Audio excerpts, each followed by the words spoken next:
तातली समझ गई कि टैटाइल मिरेकल वर्ल्ड फिर से संकट में है। बिना देर किए वह झरने की ओर भागी। जैसे ही उसने उस चमकदार पानी को छुआ, उसके चारों ओर फिर से जादुई रोशनी फैल गई और वह उसी दुनिया में पहुंच गई।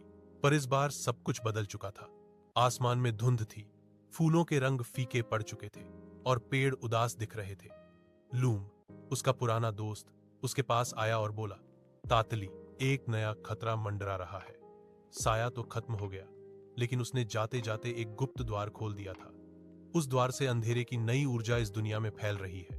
तातली ने दृढ़ स्वर में कहा, मुझे वह द्वार बंद करना होगा।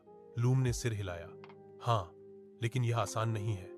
यह द्वार मिरर माउंटेन की चोटी पर है, जहां तुम्हारे दिल की सच्चाई की अंतिम परीक्षा होगी। तातली अपने दोस्तों, बोलने वाले खरगोश, चमकदार हिरण और परियों के साथ यात्रा पर निकल पड़ी। रास्ता कठिन था। बर्फ के पहाड़ों से होकर गुजरते समय उसने देखा कि बर्फ में उसकी परछाई खुद से बातें कर रही थी। परछाई ने कहा, तातली, क्यों लौट आई हो?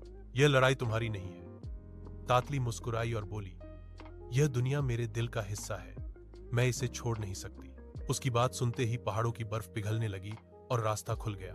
आखिरकार तातली मिरर माउंटेन की चोटी पर पहुंची। वहां एक विशाल दर्पण खड़ा था, वही द्वार जो अंधेरे का स्रोत था। लेकिन जैसे ही तातली उसके पास गई, दर्पण ने उसका एक दूसरा रूप बना दिया, एक स्वार्थी, लालची और डरपोक तातली। वह रूप बोला, अगर तुम हार मान लो तो तुम्हें कभी डर नहीं झेलना पड़ेगा। तातली ने गहरी सांस ली और कहा, मैं डर से भागने नहीं आई, मैं उसे समझने आई हूं।